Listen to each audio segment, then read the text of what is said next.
거룩한 주일 또 예배의 자리에 참여하신 여러분 모두에게 주의 이름으로 환영하고 또 축복합니다. 함께 인사 나누겠습니다. 사랑하고 축복합니다. 예, 사랑하고 축복합니다. 예수 믿는 사람들을 우리는 그리스도인이라고 이렇게 얘기합니다. 그리스도인이라고 하는 말을 최초로 들었던 사람들이 사도행전에 보니까 안디옥 교회의 성도들을 향해서 그리스도인이라고 이렇게 불렀던 것을 보게 되어지죠. 이 그리스도인이라고 하는 말의 뜻은 예수님의 제자들이라고 하는 뜻을 가지고 있습니다. 또 다른 말로 그리스도인을 우리가 성도라고 얘기합니다. 성도라고 할 때 이 성도는 거룩하게 구별된 사람들이라고 하는 의미를 가지고 있습니다. 어떻게 보면 그리스도인이라고 할 때 이 그리스도인은 거룩하게 구별된 사람으로서 하나님의 뜻을 쫓는 사람들이다. 그런 의미에서 그리스도인이라고 할 수 있습니다.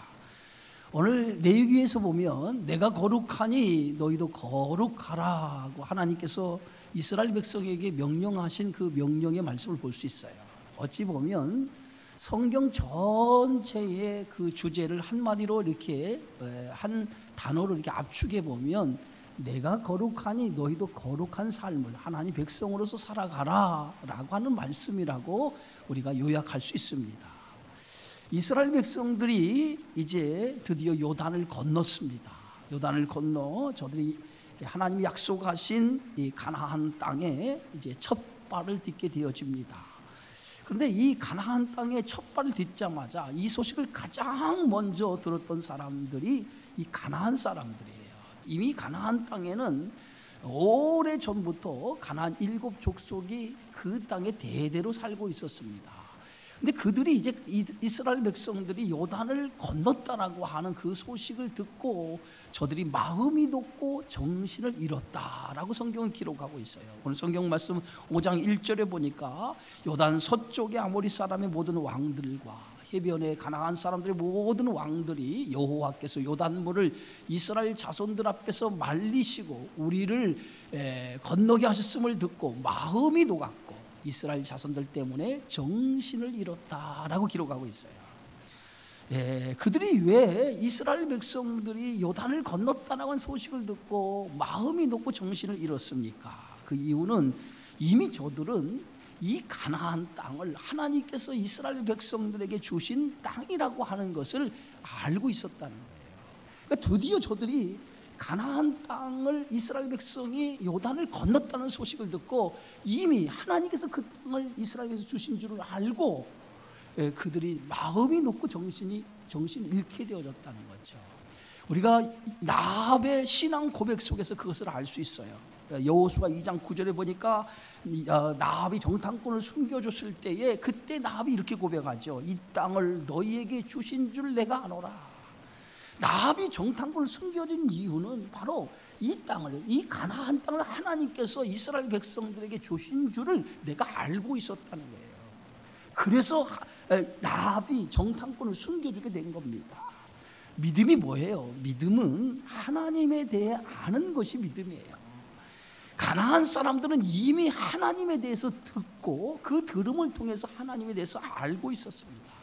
그래서 그들은 하나님이 어떤 분인가에 대해서 알고 있었기 때문에 하나님이 행하신 그 일에 대해서 듣고 두려움을 갖게 되어진 거예요. 여러분, 하나님이 어떤 분인가를 알면은 두려움이 있어요. 하나님에 대한 두려움이 있습니다. 그래서 우리가 함부로 행하지 않고 살아가는 이유가 여기 있는 거예요. 하나님에 대한 두려움을 갖기 있기 때문에 그 두려움이 우리를 경건한 삶으로 이끌게 되어진다는 거예요. 만약에 우리 자신이 하나님에 대한 두려움이 없다면 우리는 우리의 이 삶 속에서 경건한 삶을 살지 않을 거예요. 그러나 하나님에 대한 두려움, 하나님이 어떤 분인가를 알기 때문에 그 하나님에 대한 믿음이 우리를 경건한 삶으로 이끄는 그러한 우리 자신이 되어지는 줄 믿습니다. 이제 요단을 막 건넜어요. 이제 가나안 땅에 첫 발을 디뎠어요. 이 첫 발을 딛자마자 하나님께서는 여호수아를 통해서 다시 이스라엘 백성들에게 명령하죠. 그 명령이 어떤 명령입니까? 오늘 5장 2절에 보니까 모든 이스라엘 자손들에게 할례를 행하라고 하시는 하나님의 말씀이 이제 여호수아를 통해서 명령합니다. 여러분, 이스라엘 백성들이 할례를 행하라. 이 할례가 무엇입니까? 이 할례 여러분 잘 아시죠? 예? 이 할례는 남성의 성기, 그 표피를 칼로 잘라내는 것이 할례예요. 예? 지금 이스라엘 백성들이 지금 가나안 땅에 첫 발을 들였어요. 이제 그들은 이제부터 가나안 정복이 시작이 돼야 돼요. 가나안 7족속과 전쟁을 치러서 그 땅을 차지해야 됩니다. 그런데 이렇게 가나안 땅에 들어와서 첫 발을 내딛어서 이제 전쟁을 치러야 되는 이 시점에 하나님께서 모든 이스라엘 남자들에게 할례를 행하라고 명령하고 있어요.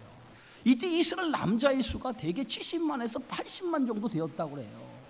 그래서 전쟁에 나갈 만한 사람들의 남자의 표피를 잘라내라. 이것이 하나님의 명령이었어요. 여러분, 할례를 행하게 되어지면 한 3일에서 4일 정도는 꼼짝없이 누워 있어야 돼요. 움직일 수가 없어요. 그런데 지금 적지에 들어와서 할례를 행하게 되면 어떻게 되겠습니까? 적군들이 이것을 알고 공격해 오면 대항도 못하고 이스라엘 백성이 전멸할 수 있는 그런 위기에 봉착할 수도 있어요. 그런데 이렇게 중차대한 이 시기에 하나님께서 왜 모든 이스라엘 남자들에게 할례를 행하라 이렇게 명령을 했을까요? 여기에는 하나님의 깊은 뜻이 들어있었다는 거예요. 여러분, 할례가 시작된 할례의 기원이 어느 때부터 시작되었습니까? 할례의 기원은 아브라함 때부터 할례가 시작이 된 거예요. 우리가 창세기 12장에 보면 하나님께서 갈대아 우르에 사는 그런 아브라함을 부르셔서 아브라함과 언약을 맺죠. 그 언약이 어떤 언약입니까? 내가 너로 큰 민족을 이루고 내가 너에게 복을 줘 내 이름을 창대하게 하리라. 내가 너로 하여금 복의 근원으로 삼게 하리라. 이것이 아브라함을 부르시고 아브라함에게 약속하신 하나님의 말씀이었어요. 아브라함은 그 하나님의 약속의 말씀을 듣고 자신의 삶 속에서 이제 모든 것을 다 버리고 믿음의 삶을 출발하게 되어지죠. 아브라함에게 주신 그 약속, 내가 너로 큰 민족을 이루겠다라는 그 약속 하나 믿고 하나님의 말씀을 붙들고 믿음의 삶을 출발한 거예요. 그런데 시간이 지나도록 하나님이 아브라함에 약속하신 그 약속이 이루어지지 않아요. 아브라함을 통해서 큰 민족을 이루겠다라고 하면 아브라함을 통해서 씨가 생산돼야 되는데 아브라함의 몸에서 씨가 생산되질 않는 거예요. 나이가 점점 드는데도 이제 인간으로서 아이를 낳을 수 없는 그러한 상황까지 이르게 되어지는데도 자식을 낳지 못하는 상황에 이르게 되어집니다. 예? 여러분, 후손이 없는데 어떻게 아브라함을 통해서 큰 민족을 이루겠다고 하는 하나님의 언약의 말씀이 이루어질 수 있겠습니까? 아브라함은 시간이 가면서 점점 자신의 후손이 생기지 않게 되어지자 마음이 조급해지기 시작을 합니다. 그래서 결국은 그 안에 사라를 통해서 사라의 편법을 동원해서 아이를 생산하게 되어지죠. 바로 사라의 몸쪽 하갈을 아브라함에게 주어서 그 하갈을 통해서 자식을 생산하도록 만들죠. 그 자식이 누굽니까? 이스마엘이라고 하는 자식이에요. 아브라함이 이스마엘을 낳을 때 그의 나이가 오늘 86세였다고 성경은 기록하고 있어요. 그러니까 이스마엘을 낳기 전까지 86세 전까지 아브라함은 하나님이 너로 하여금 큰 민족을 이루겠다고 했는데 씨를 주지 않은 거예요. 그래서 아브라함은 사라를 통해서 그 하갈이라고 하는 몸종을 통해서 씨를 얻게 되어졌는데 그 씨가 이스마엘이라고 하는 자식을 얻게 되어진 거예요. 자, 아브라함으로서는 조급한 마음에 하나님의 약속을 어기고 결국은 하갈이라는 몸종을 통해서 자식을 생산합니다. 하나님께서 이것을 좋게 여기지 않았어요. 하나님의 언약을 끝까지 믿고 기다렸다라고 하면 좋았을 텐데 아브라함의 조급함이 결국은 하나님의 언약을 믿지 못하고 끝까지 기다리지 못했어요. 결국은 하나님께서 아브라함과의 관계를 끊어버려요. 오늘 성경에 보면 86세에 아브라함이 이스마엘을 낳고 나서 99세 되던 해까지 하나님의 아브라함에게 나타났다라고 하는, 아브라함과의 관계를 가졌다는 기록이 성경에 없어요. 그것은 무엇을 의미합니까? 하나님과의 관계가 끊어졌음을 의미하는 거죠. 무려 13년 동안 아브라함과 하나님과의 관계가 끊어진 거예요. 그리고 드디어 13년의 침묵을 깨고 아브라함의 나이 99세 때에 하나님이 아브라함에게 나타납니다. 아브라함에게 나타나서 아브라함에게 하신 첫 번째 말씀이 어떤 말씀이냐면, 첫 마디가 나는 전능한 하나님이라고 하신 말씀을 아브라함에게 들려줘요. 나는 전능한 하나님이라. 이 말이 무엇입니까? 아브라함을 책망하는 말씀이었어요. 나는 전능하신 하나님인데, 이 전능하신 하나님, 무엇이든지 할 수 있는, 무에서 유를 창조하신 전능하신 하나님인데, 내가 이 전능한 하나님을 믿지 못하고 인간의 방법을 동원해서 자식을 생산할 수 있느냐라고 하는 준엄한 아브라함에 대한 꾸짖음이었다는 거예요. 그리고 나서 하나님께서는 아브라함을 향해서 너는 행하여 완전하라고 하면서 아브라함에게 다시 하나님의 말씀을 믿고 순종할 것을 하나님이 요구하는 것을 볼 수 있어요. 그리고 나서 하나님께서는 아브라함의 이름을 바꿔줍니다. 아브람이라고 하는 이름에서 아브라함이라고 하는 이름으로 하나님께서 이름을 바꿔주죠. 아브라함이라고 하는 이름의 뜻은 열국의 합이라고 하는 뜻입니다. 아브라함을 통해서 이제 하나님이 약속하신 대로 너로 하여금 큰 민족을 이루겠다고 하는 그 약속을 이루시겠다라고 하는 의미에서 그의 이름을 아브라함이라고 하나님이 바꿔준 거예요. 그리고 나서 아브라함과 하나님과 다시 그 언약을 맺기 시작을 합니다. 그리고 나서 하나님이 그들에게 약속을 하죠. 너와 내 후손의 하나님이 되고 내가 거류하는 가나안 땅을 영원한 기업으로 주겠다라고, 오늘 창세기 17장 8절에 보니까 하나님께서 언약을 다시 맺고 아브라함에게 내가 너의 하나님, 너의 후손의 하나님이 되고 너에게 약속한 대로 내가 거류하는 이 땅 가나안 땅을 내 후손에게 영원한 기업으로 주겠다라고 하나님이 약속을 합니다. 그 약속을 하시고 나서 하나님께서 그 약속의 증표로 너희 모든 후손들, 너와 너의 모든 후손들은 할례를 행하라고 이렇게 하나님 말씀하시죠. 바로 그것이 창세기 17장 10절의 말씀입니다. 너희 중 남자는 다 할례를 받으라. 이것이 나와 너희와 너희 후손 사이에 지킬 내 언약이니라. 결국은 아브라함과 하나님과 후손 사이에 맺은 언약의 증표로 할례를 행할 것을 명령을 하죠. 그래서 그때부터 이제 오늘 아브라함의 모든 식솔에 있는 남자들은 할례를 받기 시작을 합니다. 낳은 지 8일만 되면은 모든 할례를 받도록 되어 있어요. 그래서 이스라엘 백성의 남자뿐만 아니라 이방 사람에게서 돈으로 산자를 막론하고 태어난 지 8일 만에 모든 남자는 할례를 받게 되어져 있어요. 그래서 할례를 받지 않으면 이스라엘 백성, 이스라엘 언약에서 끊어진 자가 되어지는 거예요. 결국은 이 할례는 어떤 의식입니까? 하나님과 맺은 언약의 증표로서 할례를 행하는 거예요. 다시 할례를 맺음을 통해서 이제 우리는 언약의 백성으로 하나님의 뜻에 순종하며 하나님 말씀 앞에 살겠습니다라고 하는 그런 결단이요 고백이 할례라고 하는 증표였다라고 하는 것이죠. 그런데 이제 요단을 건너자마자 하나님께서 바로 이스라엘 백성들에게 할례를 행하라고 이렇게 명령하신 거예요. 가나안 땅에 들어온 세대는 어떤 세대입니까? 애굽에서 나온 세대가 가나안 땅에 들어간 게 아니에요. 애굽에서 나온 세대는 다 광야에서 죽었습니다.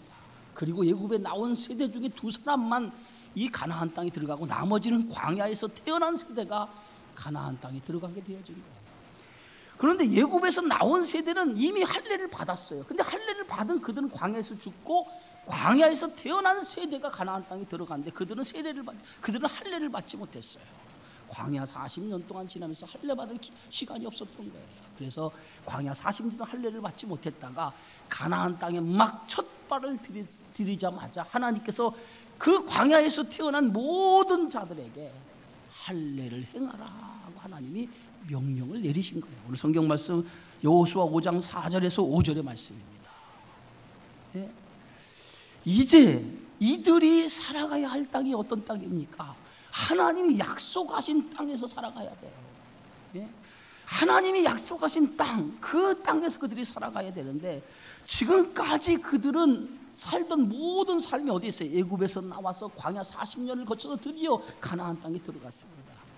애굽에서 나와서 지금까지 그들의 삶을 한번 돌이켜 봅시다. 그들의 모든 삶이 어떤 삶이었습니까? 그들은 애굽에 나와서 하나님의 백성으로 구원을 받았는데, 구원은 받긴 받았는데 아직도 여전히 애굽의 관습과 애굽의 습관과 애굽의 것들을 버리지 못하고 여전히 불신앙 가운데 불순종하는 삶을 그들이 살고 있었다는 거죠.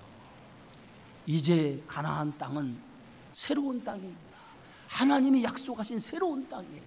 이 새로운 땅에 들어가서 저들이 살게 될 텐데, 애굽의 습관, 애굽의 관습, 애굽의 문화, 애굽에서 가졌던 그런 모든 행위를 가지고 가나안 땅에는 살 수 없다는 거예요. 새로운 믿음을 가지고 새로운 신앙을 가지고 이제는 가나안 땅에 살아야 된다는 거예요. 그런 의미에서 할례를 행함을 통해서 너희가 이제는 애굽의 종으로 사는 것이 아니라 가나안 땅에 들어가서 하나님의 백성으로 사는 것이라고 하는 것을 확인시켜주며, 하나님의 언약을, 할례를 통해서 하나님의 언약 백성임을 기억하고 하나님의 뜻에 이제는 순종하며 살 것을 결단하라고 하는 의미에서 할례를 행하라, 하나님께서 명령하셨다는 거예요. 여러분, 신앙생활이 제일 중요한 게 뭡니까? 하나님과의 관계가 바르게 정립되는 거예요. 하나님과의 관계가 바르게 되지 않으면 아무리 여러분들이 세상의 것을, 세상의 복을 받았다고 해도 그것이 참된 복이 될 수가 없어요. 여호와를 아는 것이 지식의 근본이라고 그랬어요. 바로 하나님을 아는 것, 하나님과 바른 관계를 맺는 것이 최고의 복인 거예요. 이스라엘 백성에게 가장 중요한 것은 이제 가나안 땅에 들어가서 이제 하나님 백성으로 살아야 되는데, 하나님 백성으로 살기 위해서 가장 중요한 것이 뭡니까? 하나님과의 관계를 바르게 정립하는 거예요. 바로 오늘 우리가 하나님과의 관계가 바로 되어지지 않으면 아무리 우리가 무엇을 하든지 그것은 바로 헛된 것일 수밖에 없어요. 그런 의미에서 바로 할례는 하나님과의 관계를 새롭게 정립하라는 거예요. 이제 가나안 땅에서 애굽의 종으로 사는 것이 아니라 하나님의 백성으로서 가나안 땅에 들어가 살아가는데, 하나님과의 관계를 새롭게 정립해서 이제는 너희가 언약 백성이라고 하는 의식을 가지고 거기서 철저하게 하나님의 뜻에 복종하며 하나님 말씀에 순종하여 하나님이 원하시는 삶을 살으라고 하는 의미에서 할례를 행하라고 이렇게 명령하셨다는 겁니다. 애굽에 나온 자들은 다 할례를 받았어요. 그런데도 그들은 약속의 땅인 가나안 땅에 들어가지를 못했습니다. 그들이 약속의 땅에 들어가지 못한 이유가 어디 있습니까? 그들은 애굽의 종살이 하던 모습을 버리지 못했기 때문에 그들은 가나안 땅에 못 들어가고 광야에서 다 죽어 넘어간 거예요. 하나님 백성으로서 구원은 받았지만은 구원받은 그들이 애굽의 관습, 애굽의 습관을 버리지 못했기 때문에 저들은 광야에서 넘어가고 광야에서 결국은 죽고 가나안 땅에 들어가지 못한 거예요. 할례를 받았다고 해서 다 언약 백성이라고 할 수 없다는 거죠. 하나님의 언약을 지키는 자만이 하나님의 언약 백성이 될 수 있고 하나님의 축복의 삶을 누릴 수 있다는 거예요. 그런 의미에서 할례를 행함으로 인해서 이제는 너희는 하나님과 바른 관계를 맺어 이제는 하나님의 뜻을 행하고 그 가나안 땅에서 하나님의 언약 백성으로 철저하게 하나님의 뜻에 순종하며 살 것을 요구하고 계시다는 겁니다. 오늘 로마서 2장 28절에 오늘 성경은 이렇게 얘기합니다. 무릇 표면적 유대인이 유대인이 아니요 표면적 육신의 할례가 할례가 아니니라. 오직 이면적 유대인이 유대인이며 할례는 마음에 할지니 영에 있고 율법 조문에 있지 아니한 것이라. 그 칭찬이 사람에게서가 아니요 다만 하나님에게서니라. 할례가 겉으로 할례를 받았다고 해서 유대인이 아니라는 거예요. 겉으로 할례를 다 받았어요. 겉모습은 할례를 받았어요. 그러나 그것으로 유대인이 아니라 중요한 것은 내면적 할례가 더 중요하다는 거예요. 내면적 할례는 뭡니까? 속사람을 말하죠.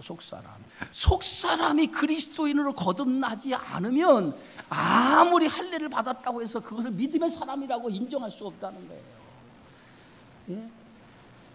예굽의 종살이의 모습을 아직도 가지고 살고 있다면 그 사람은 어떻게 하나님의 자녀라고 그리스도인이라고 얘기할 수 있냐 이 말이에요. 다시 말해서 우리가 예수를 믿고 하나님 안에서 새로운 사람, 새로운 피조물이 되었음에도 불구하고 아직도 여전히 예수 믿기 이전의 삶을 그대로 단습하고 그 습관, 그 모습 그대로 가지고 살고 있는데 어찌 그런 사람을 가르쳐서 그리스도인이라고 얘기할 수 있느냐 말이에요. 그리스도인이 아니라는 거예요. 겉으로는 그리스도인 같지만은 그들은 구원받았다라고 얘기하지만 실상은 구원받은 사람이 아니라고 하는 거예요. 그래서 할례를 오늘 신약에서는 세례와 동급으로 여기죠. 할례는 그 세례다라고 성경은 이렇게 얘기합니다. 그것이 골로새서 2장 11절입니다. 또 그 안에서 너희가 손으로 하지 아니한 할례를 받았으니 곧 육의 몸을 벗는 것이요 그리스도의 할례니라. 세례를 이렇게 얘기하고 있어요. 여러분 예수 믿고 1년 정도 지나면 우리가 세례를 받아요. 세례를 받는다라고 하는 것은 뭡니까? 내가 이전의 모든 삶을 다 버리고 새로운 삶으로 이제 그리스도 안에서 새롭게 살겠습니다라고 하는 그 결단의 표식으로 세례를 받는 거예요. 세례를 받았어요. 세례를 받았다라고 하는 것은 내가 새로운 삶을 이제 시작하겠습니다. 그리스도 안에서 살겠습니다. 이제는 이전까지는 내가 중심이고 내 모든 삶이 내가 중심이었어요.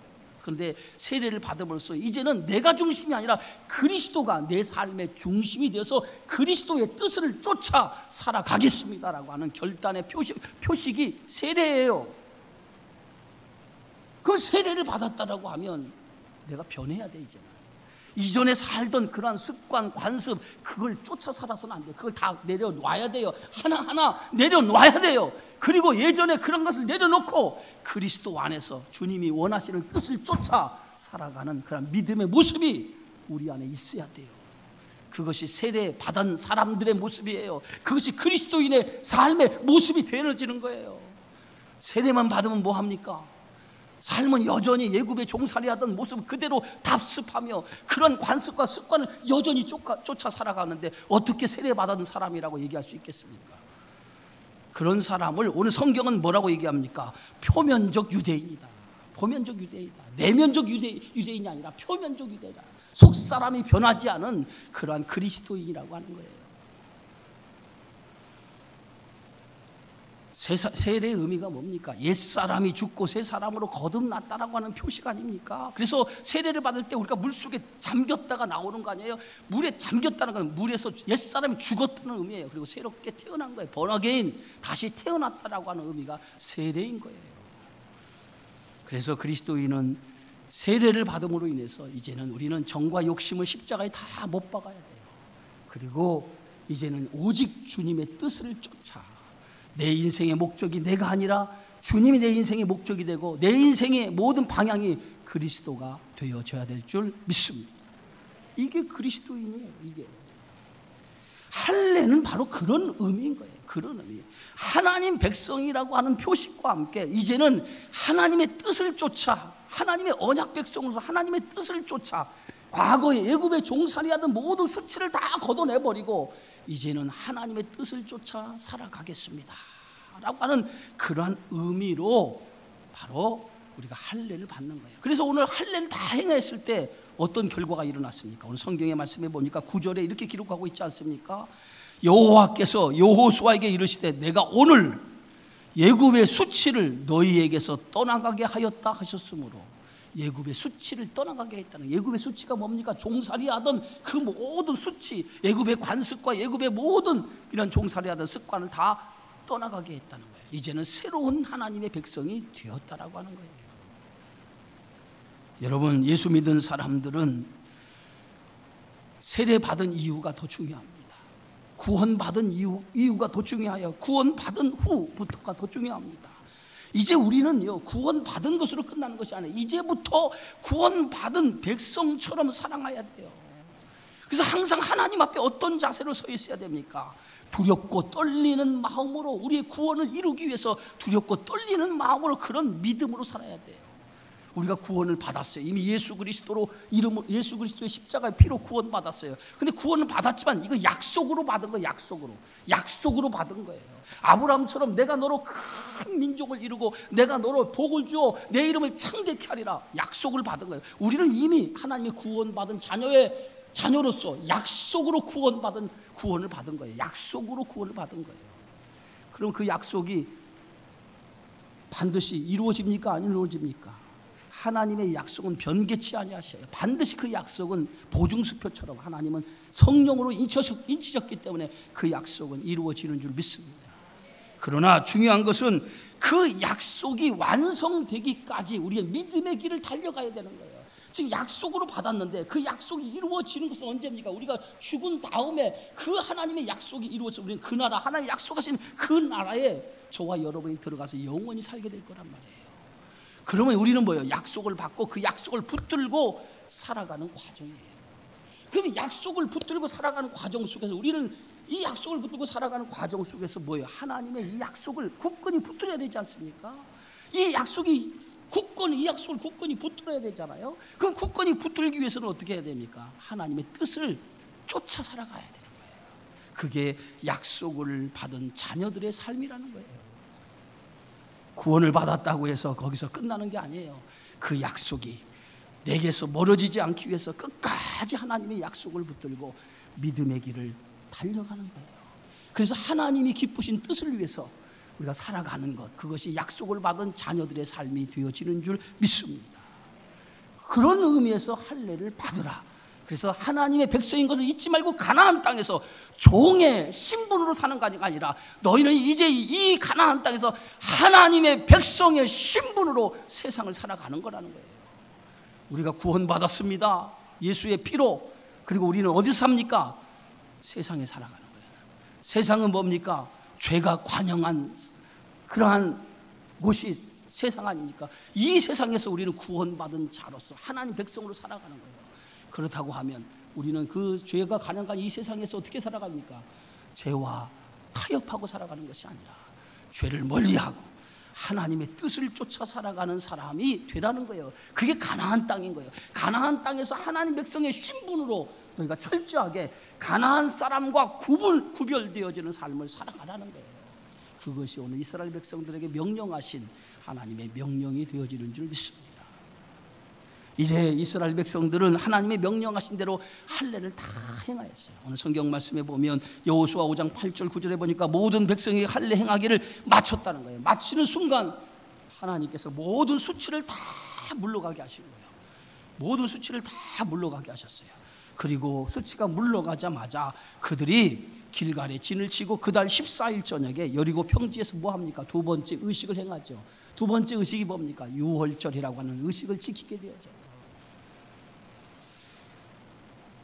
할례를 행한 후에 이스라엘 백성은 길갈에서 유월절을 지키게 되어지는데 이 유월절은 예굽에서 나와서 시내산에서 첫 번 유월절을 지켰어요. 그리고 나서 지금까지 한 번도 유월절을 지키지 못하다가 가나안 땅에 들어와서 첫 번째로 이 가나안 땅의 유월절을 지키게 된 거예요. 유월절이 뭡니까? 예굽에서 나온 것을 기념하는 절기가 유월절이에요. 예? 가나안 땅에 들어와서 유월절을 지키는 의미가 어디 있습니까? 여기까지 모든 과정이 뭡니까? 하나님의 은혜로 여기까지 오게 되어졌다는 거예요. 가나안 땅에 들어가게 되어지는 모든 과정은 다시 하나님의 은혜라는 거예요. 다시 그래서 이 가나안 땅의 시작점, 요단을 건너서 할례를 행하고 가나안 땅에 들어가는 첫 관문인 길갈에서 유월절을 행하는 것은 무엇을 의미입니까? 이제부터 너희의 삶이 지금까지 하나님 은혜로 살아온 것처럼 앞으로도 하나님의 은혜로 너희가 살아가게 될 것이라는 거예요. 믿으십니까? 하나님 백성들이 무엇으로 살아요? 하나님 백성들이 세상을 사는 힘이 어디에 있습니까? 우리의 힘으로 산다고요? 세상의 것을 가지고 산다고요? 우리는 우리의 힘, 세상의 것을 가지고 살아가는 게 아니에요. 하나님 백성이 세상을 살아가는 힘은 세상의 것에 있지 않아요. 하나님의 은혜에 있어요. 할렐루야. 하나님 은혜가 있어요. 오늘 이스라엘 백성이 40년 광야 생활을 살면서 그 광야 생활을 한마디로 말하면 하나님의 기적을 경험하는 시간이었어요. 40년 동안 눈만 뜨면은 하나님께서 새벽에 만나를 내려서 그 만나로 하여금 이스라엘 백성들을 하여금 먹을 양식을 허락해 주었어요. 고기가 먹고 싶다면 메추리 떼기를 보내서 고기를 실컷 먹게 해 주셨습니다. 물이 먹고 싶다고요? 반석을 터뜨려서 샘물을 주었어요.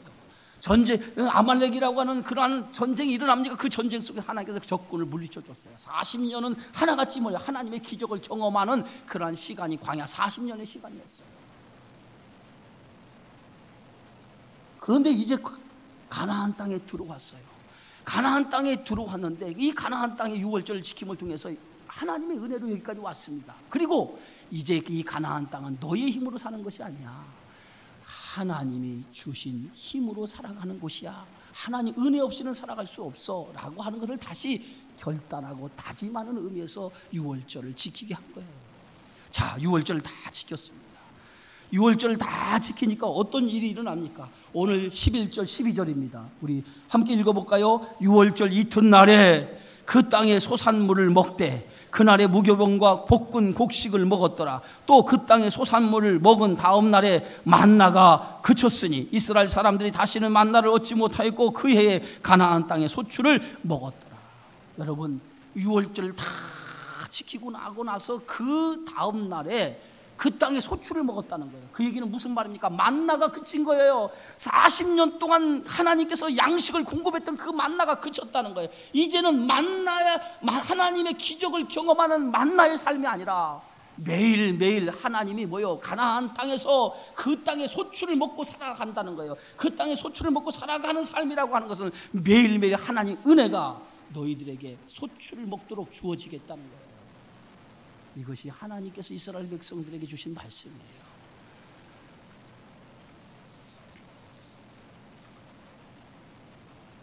만나가 그쳤다. 이스라엘 백성은 새로운 삶이 시작된 거예요. 광야의 삶이 끝나고 이제는 가나안 땅의 새로운 삶, 하나님이 은혜로 부어주시는 새로운 하나님 백성으로서 종으로서 살아가는 것이 아니라 하나님 백성으로서 새로운 삶이 시작된 거예요. 그래서 이 하나님께서 하나님 백성으로 새로운 삶이 시작됐다는 의미는 뭐냐? 내가 너의 삶을 책임져 주겠다는 거예요. 할렐루야. 우리는 이 땅에 하나님의 백성으로 살아가는 줄 믿습니다. 하나님 백성으로 살아가는 우리에게 하나님 뭐예요? 내가 너를 책임져 주겠다는 거예요. 할렐루야. 내가 너를 책임져 주겠다. 그것이 오늘 하나님 주신 말씀이었어요. 만나가 그침으로 인해서 내가 너를 이제부터 책임져 주겠다는 거예요. 그 선언이 오늘 만나를 그치게 한 사건이었다는 거예요. 사랑하는 성도 여러분, 성도는 항상 그리스도인이라고 하는 의식, 하나님 백성이라고 하는 의식을 가지고 살아야 되죠. 하나님 백성이라는 의식을 잊어버리는 순간부터 우리는 타락하게 되어 있어요. 네? 하나님 백성이라는 의식을 잃어버린 순간부터 타락하게 됐고 죄에 물들게 되어져 있어요. 여러분, 하나님 백성이라는 의식을 절대로 잊어서는 안 돼요. 세상 속에 살지만 세상 속에 나는 누구예요? 구원받은 하나님의 자녀, 하나님 백성이라고 하는 걸 잊지 않으시기를 주의 이름으로 축원합니다. 우리는 비록 이 땅에 살지만 하늘의 시민권자로 살아가는 거예요. 하나님 백성으로 살아가는 거예요. 하나님의 시민권, 그 시민권자로 살아감을 잊지 않기를 주의 이름으로 축원합니다. 아직 우리는 구원의 약속을 받은 거지 구원의 완성을 이룬 거 아니에요. 이제 우리는 광야에서 넘어진 자는 구원의 약속을 받았지만 그들은 가나안 땅에 들어가지 못했어요. 왜 그렇습니까? 아직도 그들은 예굽의 그런 종살이하던 것을 버리지 못했기 때문에 넘어진 거예요. 우리는 두렵고 떨림으로 날마다 우리의 구원을 위해서 달려가는 성도가 되어져야 될 줄 믿습니다. 구원의 완성이 이루어진 게 아니에요. 약속만 받은 거예요. 그 약속하신 그것이 완성하는 그날까지 두렵고 떨림으로 우리의 구원을 이루기 위해서 달려가는 믿음의 삶이 우리 속에 일어나야 될 줄 믿습니다. 그래서 빌립보서 3장 12절 14절입니다. 다 같이 한번 읽습니다. 내가 이미 얻었다 함도 아니요 온전히 이루었다 함도 아니라 오직 내가 그리스도께 예수께 잡힌 바 된 그것을 잡으려고 달려가노라. 형제들아, 나는 아직 내가 잡은 줄로 여기지 아니하고 오직 한 일, 즉 뒤에 있는 것은 잊어버리고 앞에 있는 것을 잡으려고 표대를 향하여 그리스도 예수 안에서 하나님이 위에서 부르신 부름의 상을 위하여 달려가노라. 우리는 지금 부름의 상을 위해서 달려가는 과정이에요. 끝까지 하나님의 약속을 굳건히 붙들고 하나님의 언약 백성이라고 하는 것을 잊지 아니하고 믿음의 길을 죄와 타협하지 않고 달려가는 저와 여러분의 삶이 되어지기를 주의 이름으로 축원합니다. 기도하겠습니다. 주의 은혜 고맙습니다. 오늘 우리는 하나님의 언약 백성이라고 하는 이 의식을 굳건히 갖고 이 세상에서 죄와 타협하지 아니하고 믿음의 삶을 치열하게 싸워 하나님의 약속을 이루는 축복의 성도들이 다 되어지게 하여 주옵소서. 반드시 하나님께서 이 땅에 하나님의 백성으로 사는 우리에게 주님은 나를 붙들어 주시고 나와 함께 하시고 나를 통해서 하나님이 역사를 이루어 가시는 줄 믿습니다. 그 믿음을 가지고 승리하는 주의 백성들 다 되어지게 하여 주옵소서. 예수님의 이름으로 기도하옵나이다.